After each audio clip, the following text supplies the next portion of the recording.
oordink en mediteer oor die waarheid. In Hebreëus noem hulle dit haga, om te prewel, te herkou, om letterlik die woord te kou totdat dit jou voed. Dis nie haastige leeswerk nie, dis verteerwerk. Jy praat die skrif sag met jouself, herhaal dit oor en oor totdat dit insink. Die Here is my herder. Sjoe, niks sal my ontbreek nie. Dan dink jy oor en jy visualiseer totdat hierdie waarheid in jou hart kom posvat. Meditasie is niets oosters nie, dis Bybels.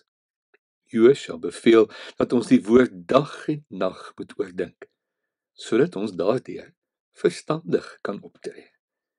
Dis dinkwerk, dis met oorleg vra en antwoorde in die skrif vind. Waarheid word vlees hier diep binne in jou.